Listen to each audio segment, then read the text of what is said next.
Il y a toute une controverse qui secoue l'Angleterre aujourd'hui et ça implique la royauté. Le prince Andrew, le frère du prince Charles, a donné une entrevue hier soir à la BBC.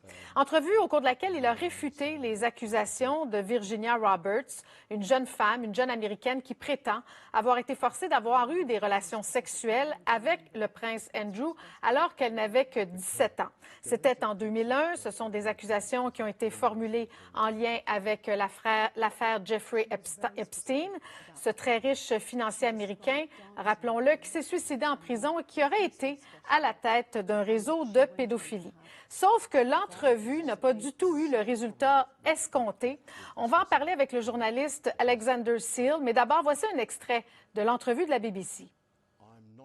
She says she met you in 2001. She says she dined with you, danced with you at Tramp nightclub in London.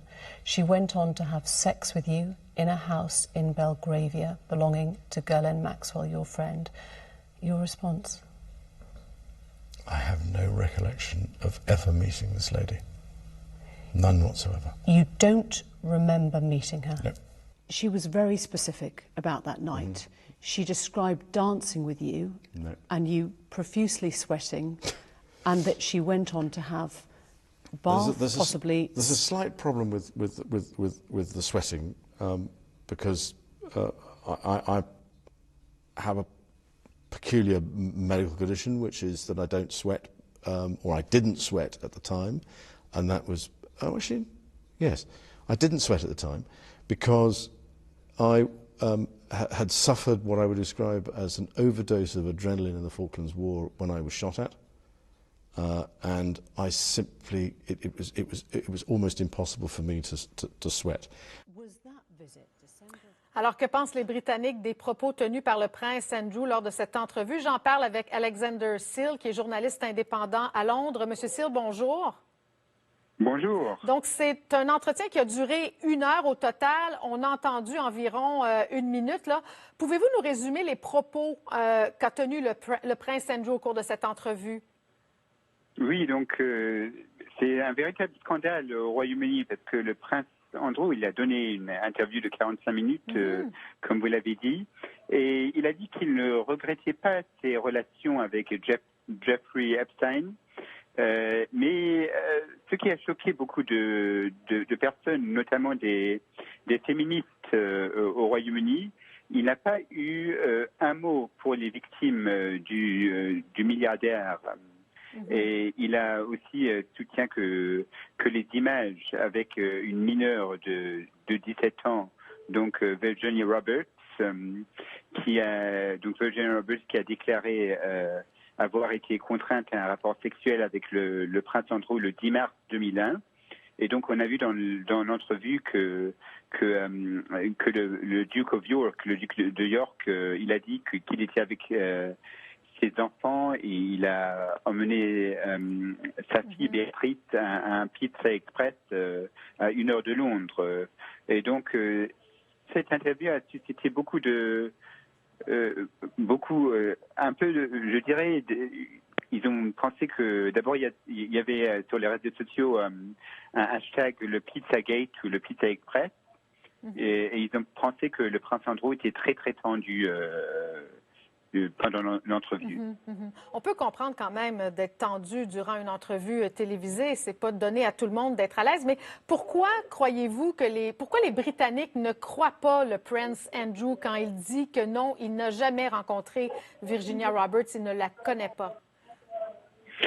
D'abord, il ne le croit pas parce que d'abord, on connaît un peu ses affaires avec d'abord c'est une sordide affaire avec cette affaire Epstein. Après on connaît ses amitiés avec Jeffrey Epstein et donc maintenant on va voir ce que et après il ne fallait pas que les Britanniques pensaient que le prince Andrew n'aurait pas dû faire cette entrevue parce que ça donne une mauvaise image de la famille royale d'abord.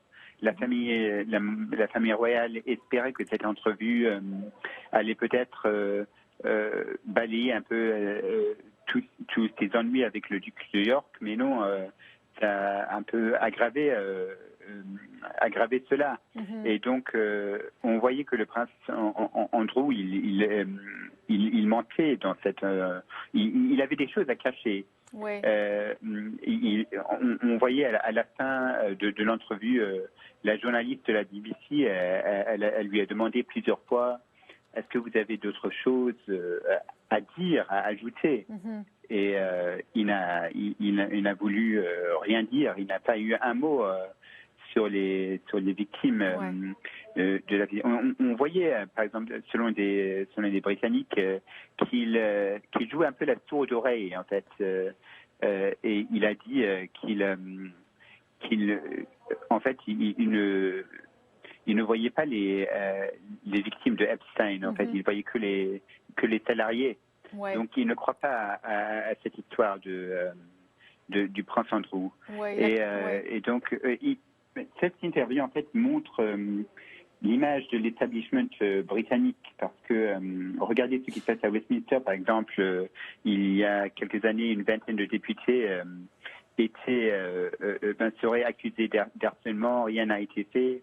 Et donc voilà, ça montre que l'establishment britannique est vraiment fort. Ouais. Et, effectivement, oui. Et donc, ce qu'il a dit, le prince Andrew, quand il a dit qu'il a laissé tomber la famille royale, ça veut dire qu'il a laissé tomber l'establishment britannique.